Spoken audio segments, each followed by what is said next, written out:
Di awal cerita, kita dibawa ke sebuah SMA khusus wanita. Sekolah itu sangat mewah dan memiliki murid-murid yang sangat cantik. Di sebelah SMA itu, berdiri bangunan SMA lain, yang merupakan sekolah khusus laki-laki. Salah satu murid pria yang sedang belajar di dalam kelas mengatakan bahwa SMA yang ada di sebelah mereka adalah dunia yang tidak bisa dia jangkau. Selanjutnya kita diperlihatkan 5 orang murid SMA yang sedang bertengkar di pinggir jalan. Pertengkaran itu terjadi karena mereka tidak sengaja saling bertabrakan. 3 orang dari mereka berasal dari SMA Chidori, sedangkan 2 orang lainnya berasal dari SMA yang belum diketahui namanya. Mengetahui kalau ketiga orang itu adalah murid SMA Chidori, kedua pria itu lalu menanyakan keberadaan Rintaro. Menurut perkataan kedua pria itu, Rintaro telah berurusan dengan junior mereka. Jadi mereka berencana ingin bertemu Rintaro dan menyapanya. Pria berambut merah yang bernama Usami Shohei lalu memberitahukan kalau Rintaro akan segera datang ke tempat itu.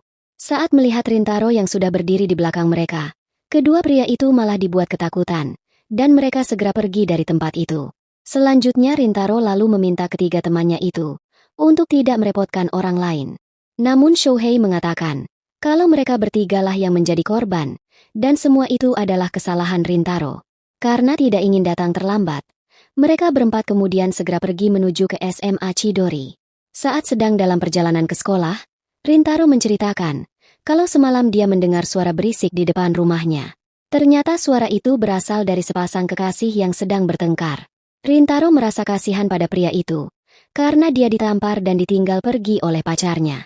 Saat Rintaro menghampiri pria itu untuk menghiburnya, pria itu malah dibuat ketakutan dan lari terbirit-birit, karena melihat wajah Rintaro. Mendengar cerita Rintaro itu, teman-temannya malah bercanda kalau pria itu sedang sial, karena bertemu dengan Rintaro di malam hari. Tidak lama kemudian, mereka tiba-tiba melihat 2 orang gadis yang berasal dari SMA Kikyo. Akan tetapi saat melihat Rintaro dan teman-temannya, kedua gadis itu malah memasang ekspresi tidak suka dan melewati kelompok Rintaro begitu saja. Melihat sapu tangan kedua gadis itu yang jatuh, Shohei lalu mengambilnya dan ingin mengembalikannya. Namun kedua wanita itu malah mengatakan kalau Shohei boleh mengambil sapu tangan itu karena mereka sudah tidak membutuhkannya lagi. Mendengar perkataan gadis itu, Shohei malah berpikir positif dan beranggapan kalau ketampanannya telah membuat kedua gadis itu merasa malu. Walaupun mereka sebenarnya mengetahui kalau para siswi dari SMA Kikyo tidak ingin tertular kebodohan dari murid-murid SMA Chidori. Ternyata letak SMA Chidori dan Kikyo sangat dekat, dan hanya berjarak beberapa meter saja. SMA Kikyo adalah sekolah swasta bergengsi, yang dikhususkan untuk para tuan putri. Tapi di mata anak-anak Chidori, para gadis itu tidak memiliki kesan tuan putri. Sementara itu SMA Perintis Chidori adalah sekolah kumpulan anak-anak tolol yang hanya suka bermain. SMA Kikyo terang-terangan membenci Chidori. Hal itu dibuktikan dengan ruang kelas di samping SMA Chidori, yang sama sekali belum pernah menampakkan isi di dalamnya. Rintaro bahkan beranggapan, walaupun dia telah lulus sekalipun, murid Chidori dan Kikyo pasti tidak akan pernah berhubungan. Tidak lama kemudian, Shohei mengajak Rintaro pergi ke tempat karaoke sepulang sekolah. Akan tetapi Rintaro menolak ajakan itu, karena dia menerima pesan dari seseorang. Setelah pulang sekolah, Rintaro langsung menuju ke toko kue, yang juga merupakan tempat tinggalnya. Ternyata Rintaro bekerja di toko kue itu, dan pesan yang dia terima sebelumnya adalah pesan dari ibunya yang bernama Sumugi Kyuko. Karena saat ini mereka sedang kekurangan pegawai, Kyuko lalu meminta bantuan Rintaro untuk melayani pelanggan. Keluarga Rintaro membuka usaha toko kue, dan dia sesekali disuruh untuk mengurusnya. Meskipun begitu, Rintaro belum pernah melihat ada anak sekolah yang datang ke tempat tersebut. Selanjutnya Rintaro lalu melihat seorang pelanggan yang sedang memakan kue. Mengetahui kalau Rintaro sedang memperhatikannya, gadis itu malah dibuat sangat terkejut sampai-sampai wajahnya memerah. Karena melihat gadis itu sedang tersedak, Rintaro lalu segera mengambilkan air minum untuknya. Setelah meminum segelas air itu, gadis tersebut kemudian meminta maaf. Akan tetapi Rintaro mengatakan kalau itu adalah kesalahannya. Rintaro juga dibuat terkejut, karena ternyata ada seorang gadis yang bisa makan kue sebanyak itu. Karena tubuh gadis itu sangat mungil, Rintaro lalu menyimpulkan kalau gadis itu adalah murid SMP. Tidak lama kemudian, gadis tersebut lalu berterima kasih dan buru-buru pergi dari tempat itu. Melihat hal tersebut, Rintaro beranggapan kalau wajahnya sudah menakuti gadis kecil itu. Selanjutnya Rintaro lalu menemui ibunya dan menceritakan kejadian barusan. Kyuko memberitahukan kalau nama gadis itu adalah Waguri. Tiap 1 bulan sekali, Waguri selalu datang ke toko kue mereka. Saat Kyuko mengajaknya bicara, mereka berdua bisa langsung akrab. Setelah mengetahui kalau Waguri adalah pelanggan tetap, Rintaro lalu mengatakan, jika Waguri tidak lagi datang ke toko kue mereka, maka itu adalah kesalahan Rintaro. Akan tetapi Kyuko menyangkalnya, karena Waguri bukanlah gadis seperti yang dipikirkan Rintaro. Kyuko juga mengatakan, kalau Rintaro tidak boleh selalu menyalahkan diri sendiri, karena itu adalah kebiasaan buruk. Keesokan harinya saat berada di sekolah, Rintaro masih memikirkan kondisi mental Waguri setelah melihat wajahnya. Rintaro berniat mencari Waguri di SMP terdekat untuk meminta maaf padanya. Namun Rintaro merasa ragu, jika nantinya dia malah dikira sebagai penjahat. Tidak lama kemudian, teman-teman Rintaro lalu datang dan menanyakan apa yang sedang dipikirkan Rintaro. Rintaro mengatakan kalau dia tidak memikirkan apapun. Setelah itu, Rintaro lalu pergi keluar kelas untuk membeli makan siang. Selanjutnya saat Rintaro berada di kamarnya sambil membaca komik, ibunya tiba-tiba saja datang dan mengejutkannya. Ibunya memberitahukan kalau Waguri datang ke toko kue mereka dan ingin bertemu dengan Rintaro. Mendengar perkataan ibunya itu, Rintaro lalu segera turun ke lantai bawah untuk menemui Waguri. Saat Rintaro dan Waguri bertemu, mereka berdua lalu saling menyapa satu sama lain. Rintaro mencoba meluruskan kesalahpahaman yang terjadi kemarin. Namun sebelum Rintaro menyelesaikan perkataannya, Waguri malah ingin mentraktirnya makan kue. Selanjutnya mereka berdua lalu duduk bersama dengan sepotong kue di atas meja. Ternyata situasi itu membuat Rintaro merasa canggung, karena dia malah ditraktir oleh gadis yang lebih muda darinya.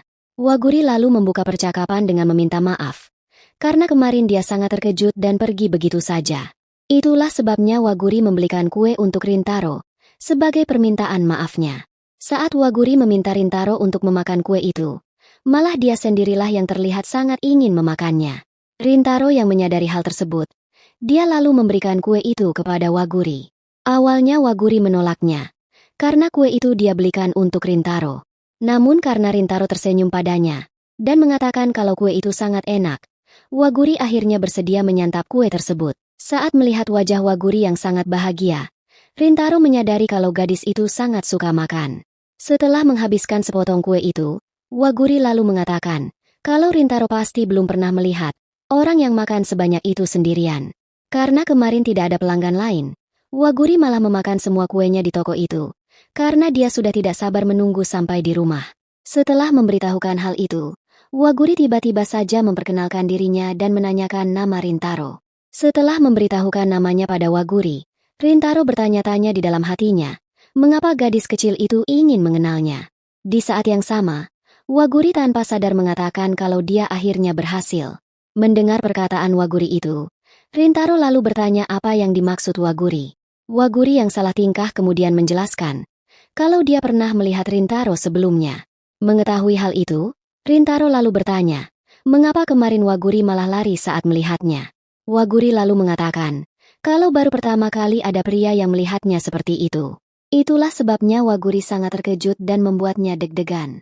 Perkataan Waguri itu malah membuat Rintaro semakin keheranan.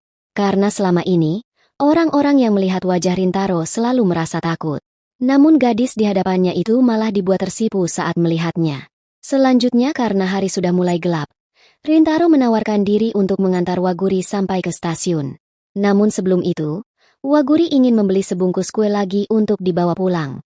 Setelah mengambil pesanan kuenya, Waguri memutuskan untuk berjalan sendirian sampai ke stasiun. Sebelum pergi, Waguri sambil tersenyum memberitahukan pada Rintaro kalau dia sama sekali tidak menganggap Rintaro menakutkan.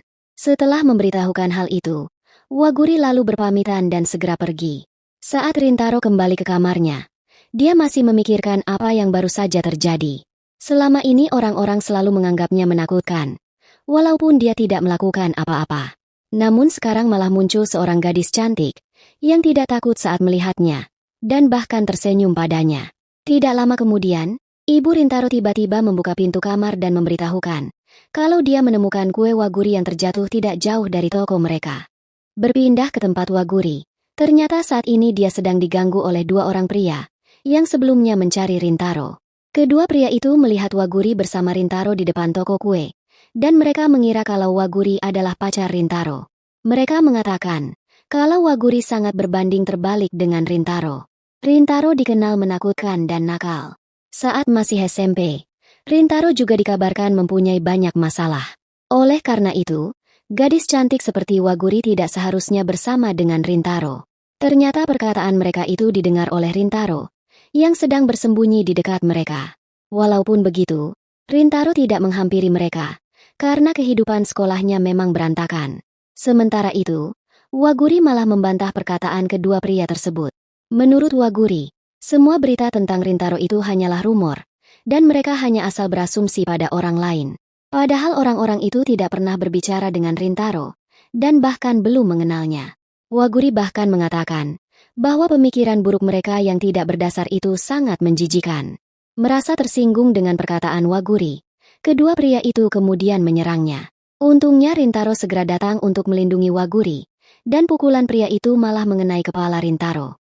Saat Rintaro melihat mereka dengan tatapan tajam, kedua pria itu dibuat sangat ketakutan dan melarikan diri dari tempat itu. Melihat kepala Rintaro yang berdarah, Waguri lalu mengeluarkan sapu tangannya dan membersihkan darah itu. Ternyata Rintaro sengaja membenturkan kepalanya ke dinding untuk menakuti kedua pria itu. Rintaro lalu meminta maaf pada Waguri, karena Waguri sudah mendapat masalah karena bertemu dengannya. Sambil membungkukkan badannya ke arah Waguri, Rintaro mengingat kembali perkataan Waguri sebelumnya. Hal itu membuat Rintaro merasa takut jika hal buruk terjadi pada Waguri karena dirinya. Waguri lalu mengatakan bahwa dia tidak bisa mengerti mengapa orang-orang menganggap Rintaro menakutkan. Padahal menurut Waguri, Rintaro adalah pria yang sangat baik. Tidak hanya itu, Waguri bahkan berterima kasih pada Rintaro karena sudah menolongnya. Perkataan Waguri itu malah membuat Rintaro merasakan sesuatu yang aneh dalam dirinya. Selama ini Rintaro sudah terbiasa dipandang negatif oleh orang-orang karena penampilannya. Hal itu membuatnya tidak peduli lagi dengan pendapat orang-orang tentang dirinya.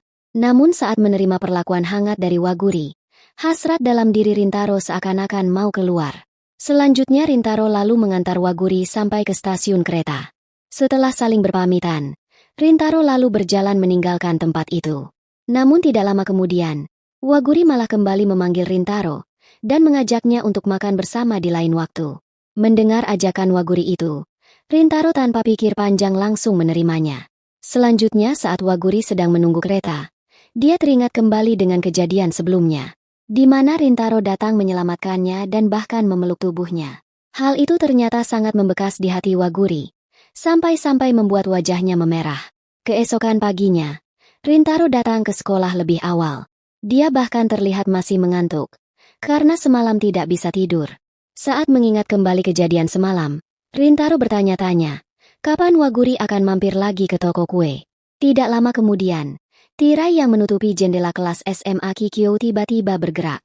Tanpa disangka, tirai itu malah terbuka dan menampilkan wajah Waguri. Situasi itu tentu saja membuat mereka berdua sangat terkejut. Rintaro lalu segera menutup jendela dengan tirai dan bertanya-tanya apa yang sebenarnya terjadi.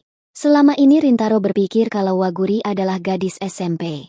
Namun sekarang dia menyadari kalau Waguri adalah murid SMA Kikyo.